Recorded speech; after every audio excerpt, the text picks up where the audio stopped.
Today we study about the inhalants. तो आज हम इनहेलेंट्स के बारे में पहले पढ़ेंगे, उसके बाद हम role of oxygen, carbon dioxide and nitrous oxide देखेंगे। मींस जो आपके सिलेबस में है oxygen, carbon dioxide and nitrous oxide.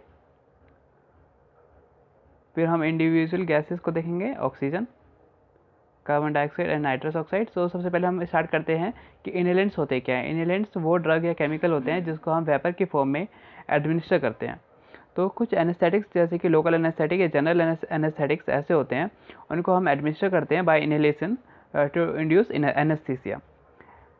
तो एनेस्थीसिया किस लिए होता है? ताकि जब सर्जरी हो तब उसको अनकॉन्शियस पेशेंट रहे, ताकि सर्जरी आसानी से हो जाए। कई बार जो होता है कि जब टीथ रिमूव करते हैं तब उस केस में भी हम लोकल एनेस्थेटिक का यूज़ करते हैं, ताकि जो सेंसिटिविटी है वो कम से कम हो और जो उस पर्सन को पेन कम से कम हो।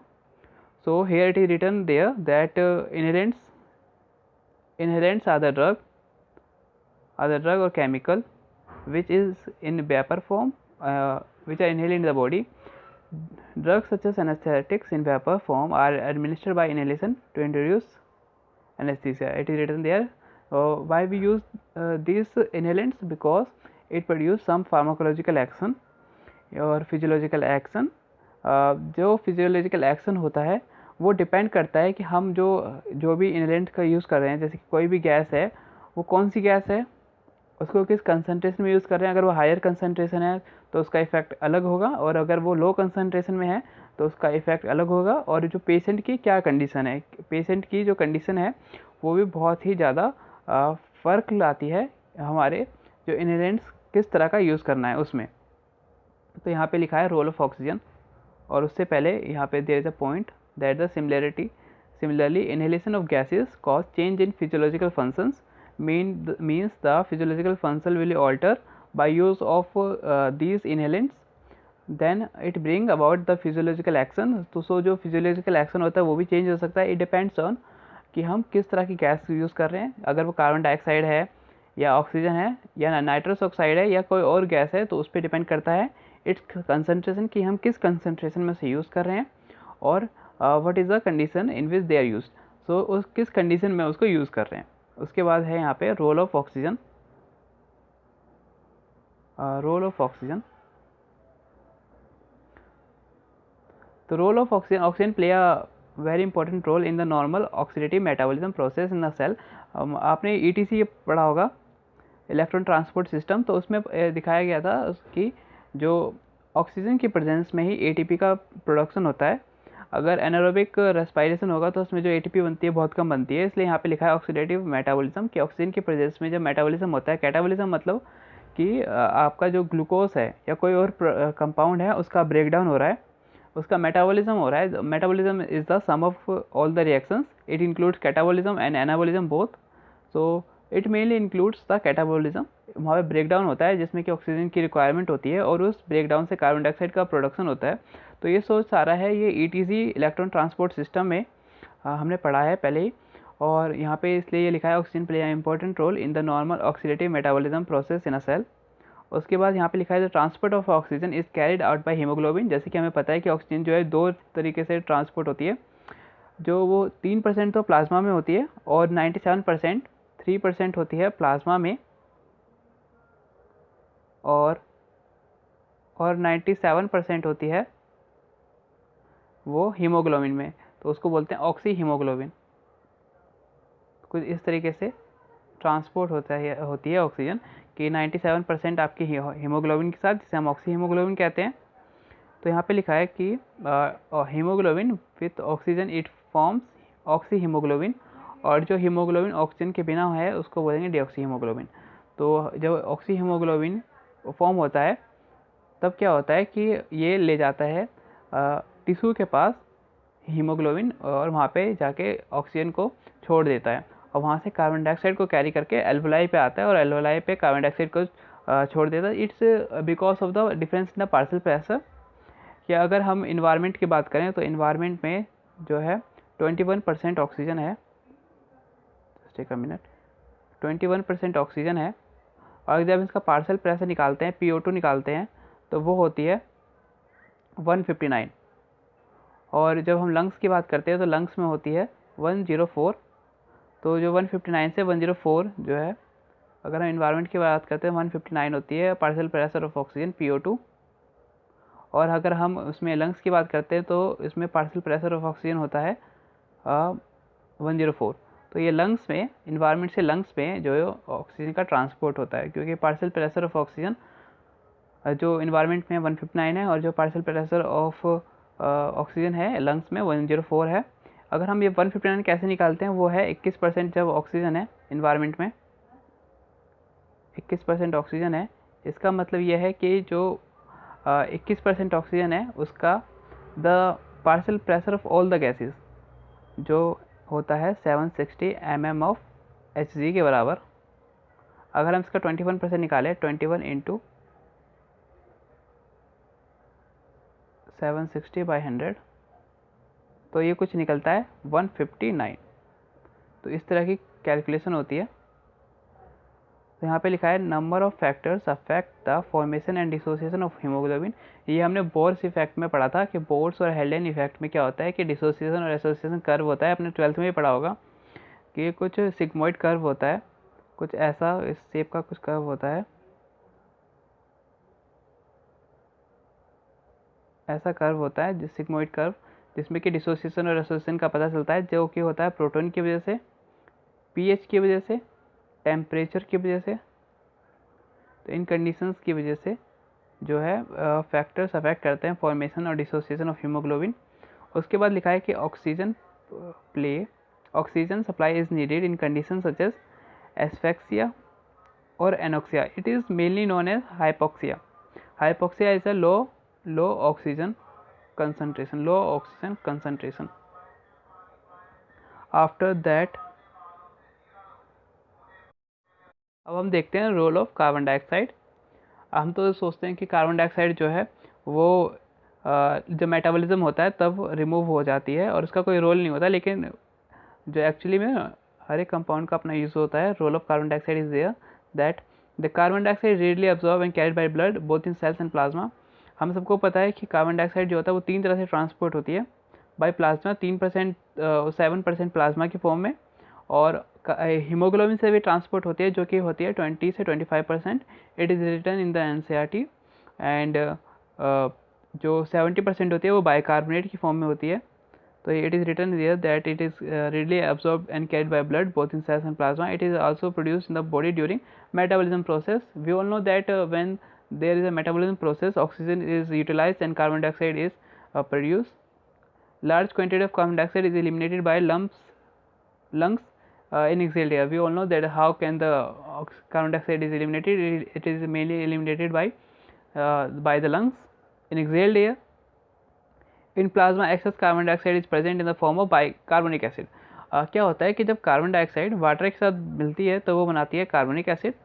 This is the reaction, it is combining of water with carbon dioxide is form the carbonic acid, और फिर वो कार्बोनिक एसिड ब्रेक होता है बाइकार्बोनेट आयंस में और प्रोटॉन में। और ये प्रोटॉन और बाइकार्बोनेट आयन रिस्पॉन्सिबल होते हैं मेंटेन करना pH of blood, which is, अगर हम पीएच ऑफ ब्लड की बात करें तो वो होता है 7.4। ये होता है pH of blood. Conversion of carbonic acid into bicarbonate ion helps in maintaining the pH of blood. So अभी बताया था कि जो कार्बोनिक एसिड का बाइकार्बोनेट में ब्रेक होना ये हेल्प करता है pH के ब्लड को मेंटेन करने में, जो होता है 7.4। अगर हम यहाँ पे बात करते हैं कि जो कार्बन डाइऑक्साइड और वाटर के साथ कैसे जो है मिलके कार्बोनिक एसिड बनाता है, तो यहाँ पे एक एंजाइम होता है कार्बोनिक एनहाइड्रेस। सी कार्बोनिक एनहाइड्रेस नाम का एंजाइम होता है जो कि यहाँ पे एक्ट करता है और फॉर्म करता है कार्बोनिक एसिड। ये केमिस्ट्री का फॉर्मूला है pH equals to pKa minus log product upon reactant. You have already study in the chemistry. Then यहाँ पे है increase in the systemic bicarbonate. अब बाइकार्बोनेट आयन जो होते हैं वो बेसिक इन नेचर होते हैं। अगर कोई बेसिक इन नेचर है तो उसका pH तो बढ़ना ही है, क्योंकि हमारे स्केल जो होता है 0 से 7 जो होता है वो 7 से कम जो है वो एसिडिक नेचर का होता है, 7 पे जो न्यूट्रल हो जाता है और 7 के बाद वो बेसिक होता है। तो यहाँ पे लिखा है कि अगर बेसिक है मतलब उसका pH बढ़ रहा है।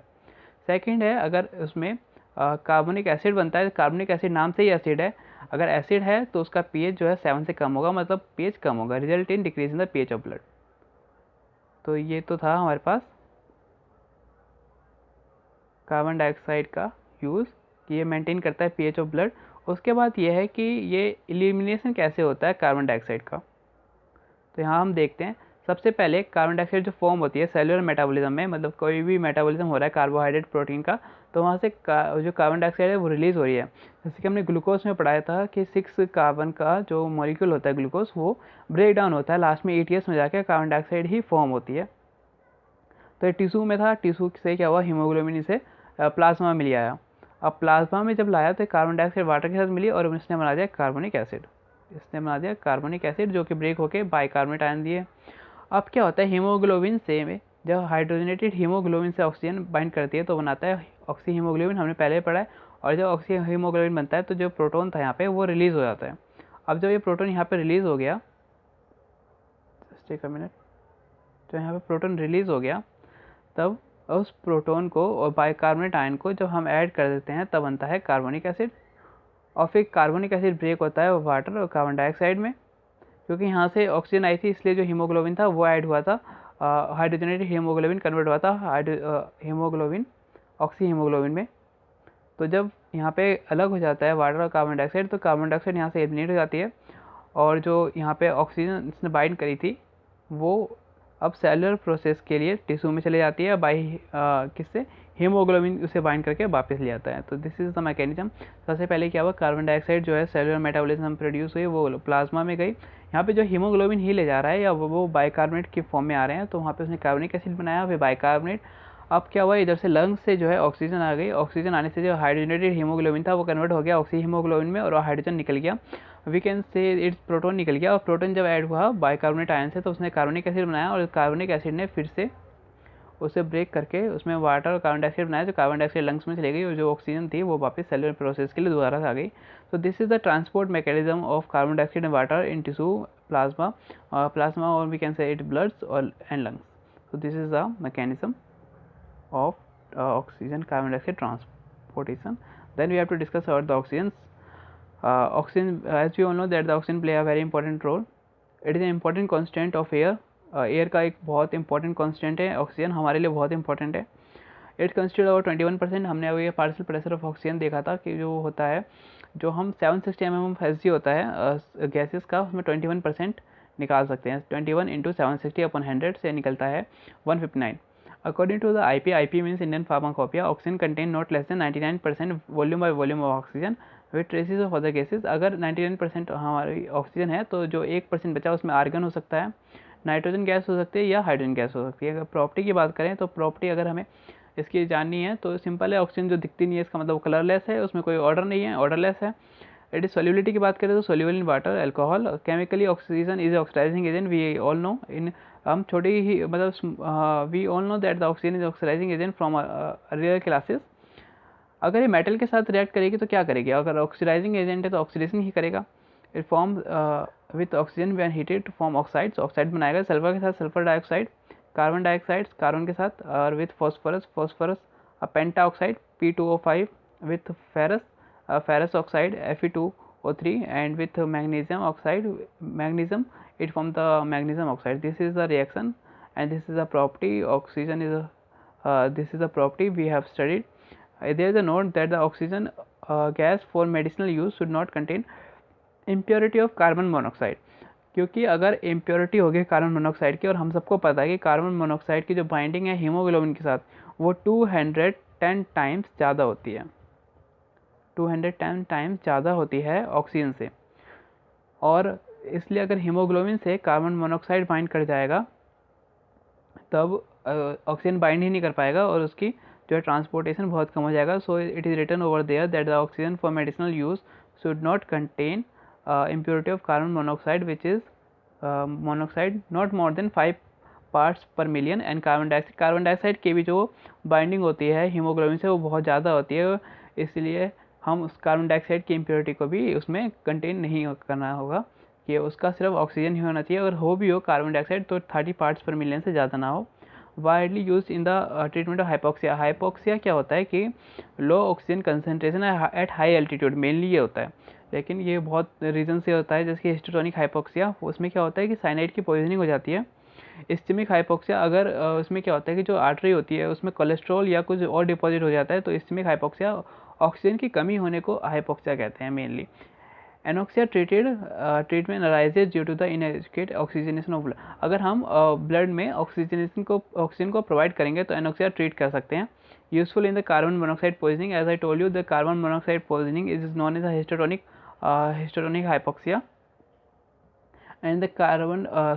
and the carbon monoxide attached to the hemoglobin very tightly. It's about the 210 times more strongly attached to the hemoglobin. So now the storage conditions, oxygen is stored and supplied in a metallic cylinder under pressure. So यहाँ पे under pressure क्यों लिखा है कि जो oxygen gas होती है वो इन the form of gas, vapour की फॉर्म में होती है, लेकिन हमें जब स्टोर करना होता है तो हम उसे लिक्विड की फॉर्म में स्टोर करते हैं। जैसे कि आपने कोविड के टाइम्स में भी देखा होगा कि जो सिलेंडर है, ऑक्सीजन सिलेंडर है कुछ इस तरह का, उसमें क्या है कि ऑक्सीजन जो है वो लिक्विड की फॉर्म में होता है, वो वेपर की फॉर्म में नहीं होता। सिलेंडर में ऑक्सीजन जो है लिक्विड की फॉर्म में होता है, और जो उसका सिलेंडर का जो शोल्डर है, मतलब ऊपर का जो पार्ट है सिलेंडर का, ये पार्ट है, ये ब्लैक, ये वाइट है, और रिमेनिंग बॉडी ब्लैक है। ये ब्लैक पार्ट हो जाएगा और ये पार्ट वाइट हो जाएगा।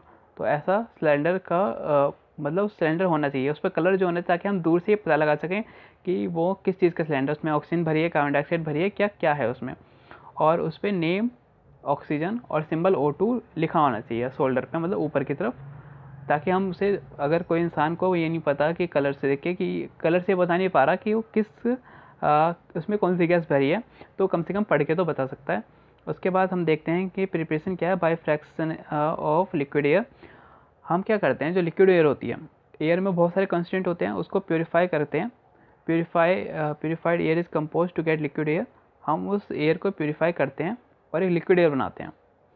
जब लिक्विड एयर को हम प्योरीफाई करते हैं by the process of distillation, तो उसमें से हमें ऑक्सीजन मिलती है जो कि होती है इन द फॉर्म ऑफ लिक्विड, और फिर उसको हम प्रेशर से फिल करते हैं मेटल सिलेंडर में। और मेटल सिलेंडर कैसा होना चाहिए, metal cylinder should be white at the shoulder and remaining part उसका ब्लैक होना चाहिए। ये हमें ऐसे सिलेंडर की पहचान है जो जिसमें कि ऑक्सीजन भरी है। उसके बाद हम देखते हैं कार्बन डाइऑक्साइड के बारे में।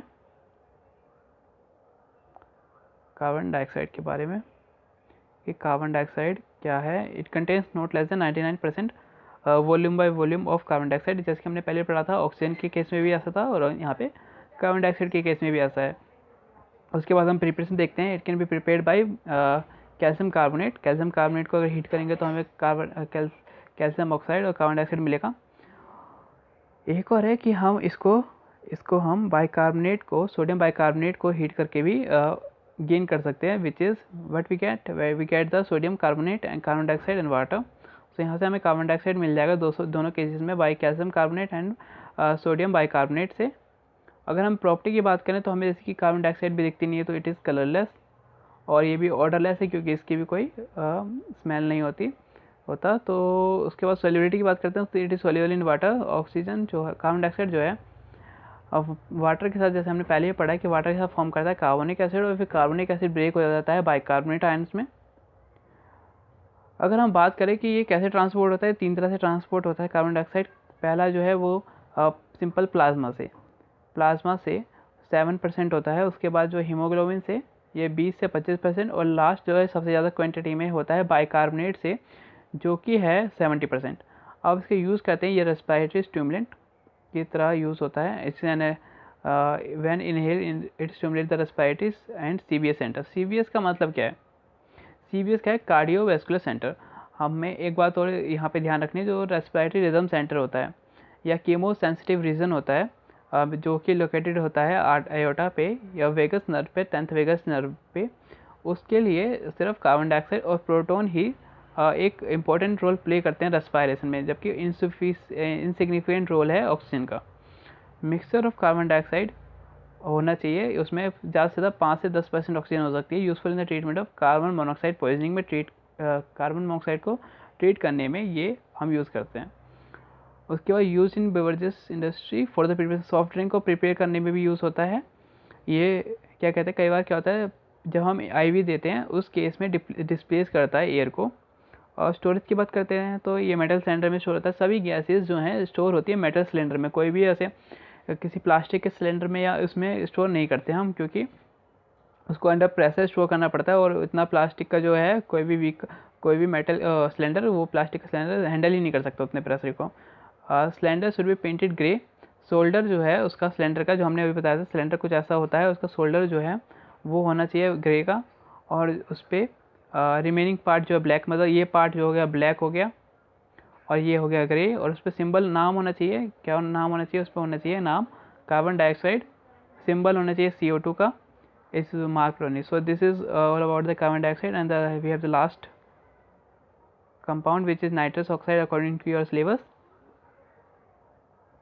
So nitrous oxide क्या है? It contain not less than 95%. हमने अभी तक कार्बन डाइऑक्साइड देखा और ऑक्सीजन देखा, उसमें 99% लिखा था, लेकिन यहाँ पे लिखा है सिर्फ 95% volume of nitrous oxide. It is also known as laughing gas. हम जो लाफिंग गैस फिल्म्स में देखते हैं कि एक गैस को छोड़ा और वो सब हंसने लग गए, तो वो नाइट्रस ऑक्साइड ही होती है, लाफिंग गैस कहते हैं उसे। It produce exhilaratory effect when inhaled. Just a minute. तो क्या करते हैं ये लाफिंग ऐसे प्रोड्यूस करती है laugh, the person become laugh. कैसी भी सिचुएशन हो, अगर इस इन नाइट्रस ऑक्साइड का अगर किसी ने इनहेल करी तो वो हंसेगा ही। उसके बाद हम इसकी प्रिपरेशन को देखते हैं। It is prepared by the ammonium nitrate. Ammonium nitrate को क्या करते हैं हम, हीट करते हैं, उसका डिकम्पोजिशन होता है, thermal decompose heat is written there, it is used as it is undergo the thermal decomposition and what we get the water and nitrous oxide। इसकी प्रॉपर्टी की बात करते हैं तो ये भी कलरलेस होती है, जब कभी भी गैस दिखती नहीं है। उसके बाद इसका जो ऑर्डर होता है वो स्वीट ऑर्डर होता है, और वाटर में और अल्कोहल में डिजोल्व हो जाती है। Decompose at high temperature. अगर टेम्परेचर 500 डिग्री से ज़्यादा है तो ये वापस जो है नेसेंट ऑक्सीजन में, this is the nascent oxygen and this is the nitrogen, so इसमें ब्रेक हो जाती है। यूज़ कैसे करते हैं इसको? For inhalation of for operation of salt duration like dental extraction. जब दांत निकालना होता है डेंटल एक्सट्रैक्शन, तब उसमें हम लाफिंग गैस मतलब नाइट्रस ऑक्साइड का यूज़ करते हैं, ताकि जो है हम इजीली निकाल सकें और उसको पेन भी थोड़ा कम हो। Minor operation of boils then produce anaesthesia with analgesia. अब हमने पढ़ा है पहले एनेस्थेसिया क्या होता है, जो कि हमें इंड्यूस करता है स्लीप को, स्लीप को रिसेम्बलेंस करता है, और वो रिवर्सिबल मैनर में होता है। अगर जैसे जैसे इसकी डोज कम होती जाएगी वैसे वैसे जो है इंसान कॉन्शियसनेस वापस आती जाएगी। और एनाल्जेसिया क्या होता है?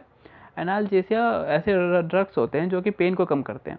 इसमें दो कैटेगरी होती है, ओपोइड और नॉन ओपोइड। ओपोइड में जैसे कि मॉर्फिन, कोकेन, ये सब आता है, और जो नॉन ओपोइड होते हैं जिसमें कि जैसे कि पैरासीटामोल, ऐसे ड्रग्स आते हैं।